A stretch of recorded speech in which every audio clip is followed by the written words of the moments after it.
Hey guys, what's up? Gay Republican here, and today we are going to be talking about one of the best vocaloids of all time by one of the greatest vocaloid producers of all time, Jin.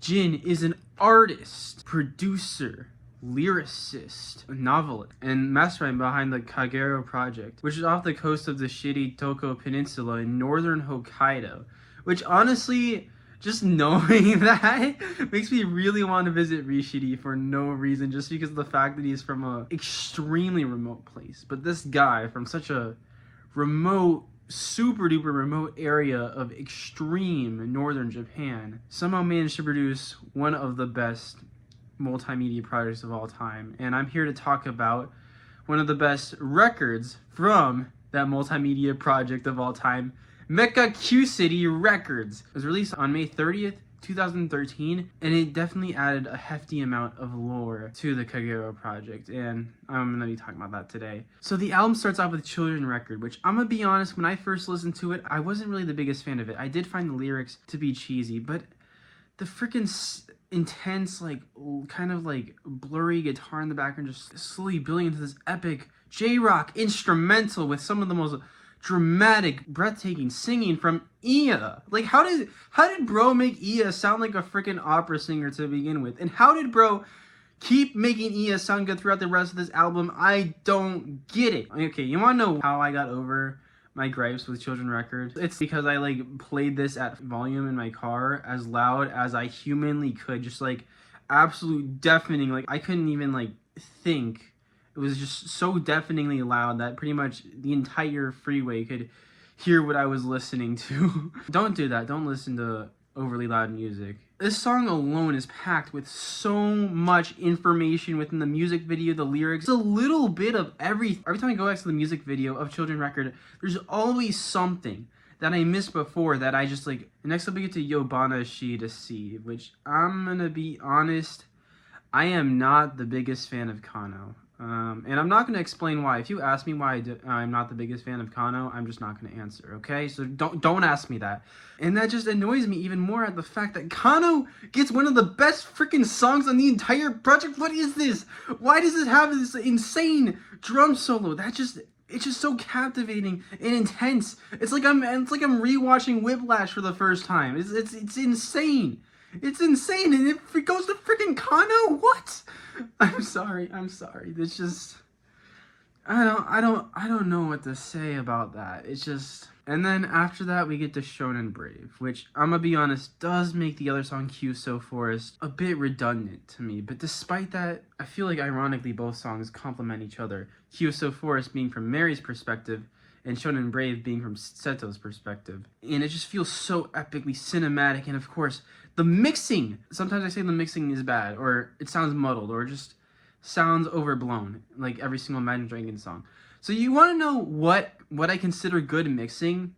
It's Shonen Brave. Shonen Brave has one of the best mixes of any song I've ever heard. I mean, generally, the mixes on this album are really good, but this song feels so dynamic with its mixing. Just listening to it with headphones on, it blew my mind the first time I ever listened to this. And then next up we get UK Yesterday, which it's like the happy version of Headphone Actor. It's like, Headphone Actor makes me very depressed in a lot of ways, and then UK Yesterday is just this goofy upbeat thing, even though it's literally about the exact same topic. It's kind of this weird tsundere, one-sided love, where Takede is in love with Haruka, and it's certainly a groovy, nice summer vibe, which is a bit ironic considering how dark UK Yesterday Headphone Actor part of the manga is. And then next up we get to Gunjou Rain, which I'm gonna be honest, kind of this bittersweet ballad about how Mary ended up trapped in her house forever. I guess it is a bit of a weird placement considering that Shonen Brave is her breaking out of her self-containment, and then this just comes after for some reason. I don't know. Maybe it's a weird decision, but again, I do love the sound design, kind of this depressing summer feel, kind of lowish quality guitars, but I think it kind of works here. It just gives a more authentic feeling, in my opinion. And of course, there's the repetitive, depressing lyrics towards the end about how her mother's never coming back and her father is dead, which Usually it's the other way around, but I do appreciate the creative liberty. And yeah, of course, the ending, just the repetitiveness of it, and even like the weird moment of silence towards the end too. It's just, I don't know, it really tears at the heartstrings, I will say. And then we get to Outer Science, which I'm gonna be honest, I used to like not think that Outer Science is one of the better songs on this album, but who am I kidding? It's Outer freaking Science. I will say I do like how industrial and like how like chaotic the freaking intro of this song is, given there are a bit of outdated tropes, mainly the kind of dubsteppy bass line that does put a little bit of age on the song. But other than that, this song just freaking slaps all the way. And the premise too, the music video is so dark. It's basically about Konoha getting possessed by the Snake of Clearing Eyes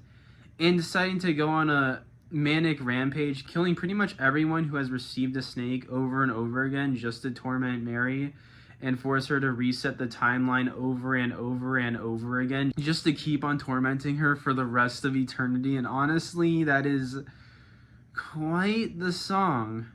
It's just about children dying over and over again. Good thing that doesn't happen in our real world.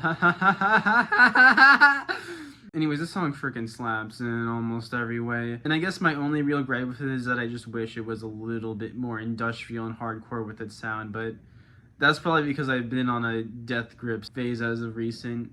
So that's just me being stupid as usual. And next up we get Otsukimi Recital, which I used to think that this was kind of a bit of a kind of wacky summertime anthem after freaking Outer Science, and it's so out of place. But you know what? The more I learn about the song, the more I grow to love it, because so what the song essentially is just Hibiya being extremely depressed about watching his crush Hidori die in front of him, and that Momo is trying to cheer him up, but it's just there's just some parts of the music video where just like you have freaking Hiyori's dead body in the music video, and it's just this cheering music going on. It's just, oh, I can't. It's too funny. I love seeing children die. But yeah, this song in general is just super catchy, much like UK Yesterday. And next up we get to Losstime Memory, which honestly I've like thought about it, like just rewatched the music video, looked at the lyrics, looked at the premise, just studied everything, or as much as I can, not everything because I'm still like really stupid. And I think out of every single song on all of the Kagero project, this is probably my favorite. And here's why. So first off, you have kind of the main character of the entire multimedia series, Shintaro. So Shintaro is depressed, as I stated in Tomei Answer from my previous review, that he lost one of his dearest friends, Ayano. And this is kind of like the sequel to that. He dropped out of high school and started being a shut-in loser gamer, like pretty much 90% of everyone here watching this video right now. And all he just did was just drown his grief by spending all this time on his computer, drinking Pepsi Cola, being an a-hole to NA. And there are two routes that this song depicts perfectly. There's the route where he is able to eventually get over his grief and join the Mekakucity and eventually get over his cycle of grief. And then there's Route XX, where he basically just keeps on spiraling until he decides to kill NA and then kill himself. Actually, what the? He like deletes NA off his hard drive. That's actually pretty That's, oh, I can't curse. Never mind.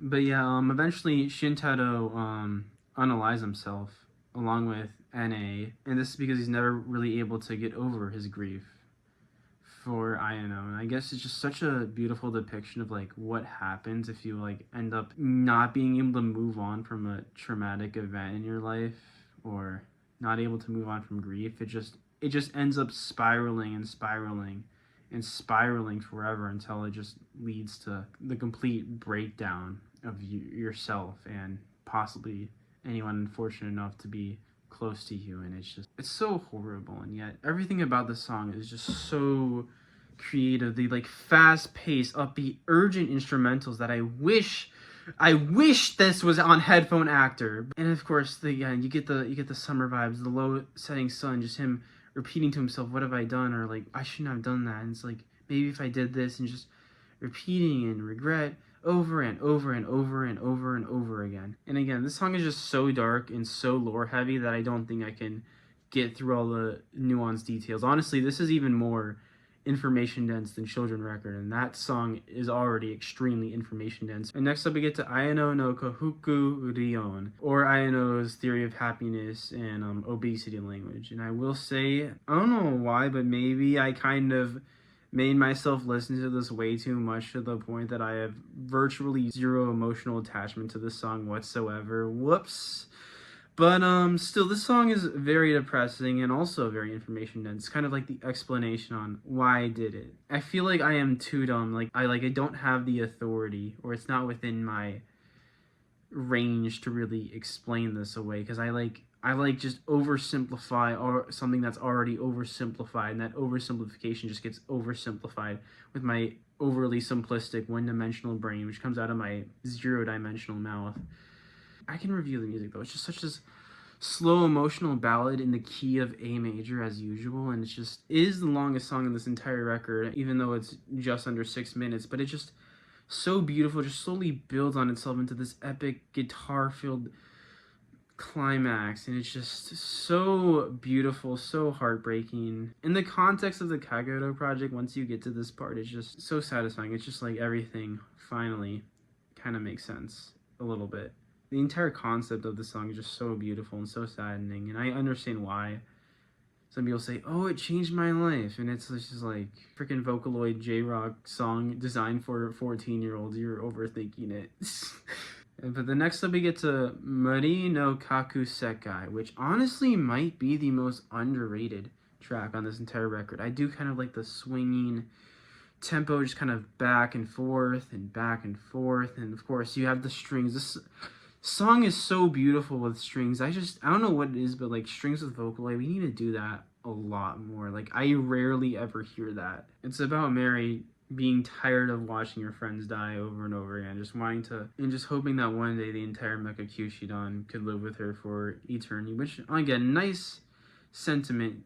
It does have a lot of parallels to Shinigami record, which is just, I don't know, quite interesting. I just love how ambient and beautiful and calming this track is. It just feels like a nice break from all the muddled chaos from many of the tracks that preceded this. So, and then finally we get to Summertime Record, which essentially is just the good ending of the Kakuu project, and pretty much the epilogue to everything that has happened within the Kakuu project, which honestly, I love this song so much. It's so upbeat, so uplifting, so happy. And again, this song is generally about moving on, almost like just a sad goodbye to all of your childhood friends, and just kind of moving on with your life. And honestly, that's just quite beautiful in a lot of ways, with just such the chaos and being stuck over and over again. It's glad to finally see that moving forward, moving on from the Kakuu project, as interesting as that whole thing was, you know. And it's just, it's the good ending. Like, what do you want me to say? It's just a good, upbeat, fun summertime rock anthem. Like, but yeah, I'd say overall this album is very, very consistent, very watertight.